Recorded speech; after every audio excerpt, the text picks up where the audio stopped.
There were 41 letters in that shoebox, and my parents had been married for 42 years. I didn't understand what that meant until I'd read every single one. My name is Sarah. 3 weeks ago, I flew home to help my father clean out the house after my mother's funeral. She'd passed in her sleep, quietly, the way she'd done most things in her life. My father wanted to sell the house. 42 years of marriage in one place, and he said he couldn't stand another night in it alone. I volunteered to clear out the attic. It felt like the least emotional room. Nothing that would make me cry the way her closet would, or her side of the bathroom cabinet still lined with her perfume. I was wrong. Behind a stack of photo albums, tucked into an old cedar chest, I found a shoebox tied shut with kitchen string. My mother's handwriting was on the lid. Not for anyone. Not yet. I almost put it back. I almost respected whatever boundaries she'd drawn around it. But grief makes you reckless, and some part of me needed to hold something of hers that felt private, that felt like the parts of her I never got to see. Inside were letters, dozens of them, some in my mother's looping cursive, some in my father's cramped block print, addressed to each other, dated across 4 decades, every single envelope sealed, unstamped, never sent. I sat down on the attic floor and read the first one before I could stop myself. It was from my father, dated the year I was born. "My darling," he wrote, "I don't know how to tell you, I'm scared. I know a man isn't supposed to say that. I know you need me to be steady right now, with the baby coming, and the money the way it is. So I'm writing this instead of saying it, because I can put it in a box, and you'll never have to carry my fear on top of your own." I had never once heard my father use the word scared in my presence. Not when he lost his job when I was 12. Not when he had his heart surgery. Not even at my mother's funeral, when he stood at the podium with a face like stone and told everyone she'd lived a full and happy life. There was a letter from my mother, dated a year later, and this one broke something open in my chest. She wrote about a night I had never heard about when I was barely 1 year old, when she'd stood in the kitchen packing a bag, ready to leave, because my father had come home smelling like another woman's perfume, and she didn't have it in her to ask him about it out loud. "I stood there," she wrote, "with Sarah asleep in the other room, and I told myself I was choosing to stay for her. But the truth is, I was choosing to stay because I still loved him more than I was angry, and I hated myself a little for that. I'm writing this so I never forget how close I came to a different life. I'm not sending it because I don't want him to know how close he came to losing me. Some things a marriage survives better in silence. I had grown up believing my parents had the kind of love people write anniversary cards about. Steady, uncomplicated. I had never once imagined my mother standing in our kitchen with a packed bag, or my father coming home carrying a guilt he never spoke of. I called my father that evening and asked him, carefully, if he knew about the letters. There was a long silence on the phone. Then he said quietly, "We used to write them when we couldn't say things out loud. Whenever something felt too big or too dangerous to say to each other's face, we'd write it down instead. Some kind of promise we made, that we'd never lie in those letters, even if we never sent them." I asked him why they never sent any of them.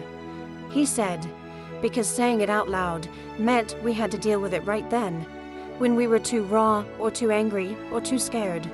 Writing it down and putting it away meant we got to choose each other again the next morning without the weight of it hanging in the room. I went back to the attic the next morning. There was a letter from my father, dated the year my younger brother David was born. Except David wasn't the second child.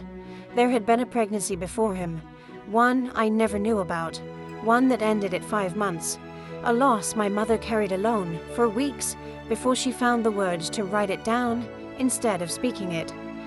"I don't know how to grieve a person nobody else got to meet," she wrote, "so I'm writing it here and asking the box to hold it until I'm brave enough to hand it to you, or brave enough to let it go." There was no record of my father ever answering that one in writing. But there was a later letter where he mentioned a small stone in the backyard garden near the roses that he'd never explained to any of us kids. I remembered that stone. I used to sit on it as a child, not knowing it marked something neither of them could say plainly. I sat in that attic for 6 hours. I read about a fight over money that nearly ended in my mother moving out for a summer when I was 9. Something I only remembered is her staying at her sister's house. Something I'd been told was just a visit. I read about my father's affair that almost was, in his 30s.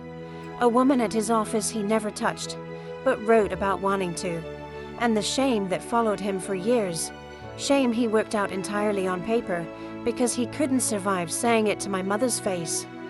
I read a letter from my mother during the year I went through my divorce, when I moved back home for 4 months with my daughter, and cried more than I had in my whole adult life. Watching Sarah go through this is breaking something in me I didn't know I still had left to break, she wrote. She needs to believe in her own strength right now, not borrow mine. So I'll write it here instead, and maybe someday she'll understand that watching your child suffer and staying quiet about your own fear is its own kind of love. I hadn't known she was afraid. I only remembered her making tea every morning, steady as ever, never once letting me see her cry over what I was going through. By the time I got to the last letter, the light in the attic had gone gold. It was from my father, dated only 2 months before my mother died. He wrote about watching her sleep, about how the mornings felt shorter now, about how he still, after 42 years, felt a small twist of disbelief that she'd chosen him all those decades ago, and kept choosing him every single day after. I never sent you enough letters telling you this plainly, so I'm going to say it here, even though you'll probably never read it. You were the door I walked through every single day of my life, and never once regretted opening. Whatever comes next for either of us, I want it written somewhere, in ink, that I knew exactly how lucky I was.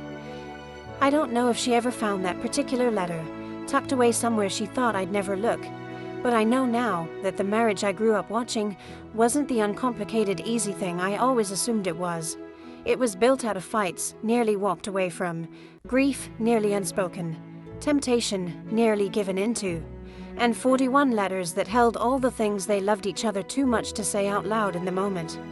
I brought the shoebox down that evening and set it on the kitchen table in front of my father. He looked at it a long time before he opened the lid, running his fingers over the string like he was touching something sacred. I told him I'd read them, all of them. He didn't get angry, he just nodded slowly, like some part of him had always known that box would be found eventually, that the truth of a marriage always finds its way out, one way or another, even if it takes 42 years and a death to do it. He said something I don't think I'll ever forget. We didn't stay together because it was easy, Sarah. We stayed together because every single day, even the terrible ones, we decided the truth was worth more than the comfortable lie. We just didn't always have the courage to say it to each other's face. So we found another way to be honest. It wasn't perfect, but it was real. I think about that a lot now.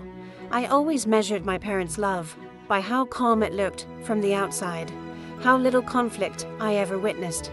I never understood that the steadiness wasn't the absence of struggle. It was the result of it. 42 years of choosing each other again, sometimes silently, sometimes on paper, sometimes only in a box, neither of them ever meant for me to find.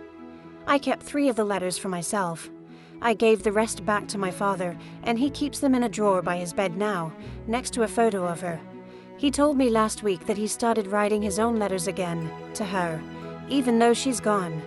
He said it's the only way he knows how to keep talking to her. I started writing letters too, to my daughter, to the man I'm falling in love with again after my divorce, to the parts of myself I still haven't found the courage to speak out loud. I don't know if I'll ever send them. Maybe that was never really the point. Maybe love was never about saying everything perfectly in the moment. Maybe it's about choosing, over and over, to keep something honest alive somewhere, even in silence, even unsent, even in a box in an attic that someone finds only after you're gone.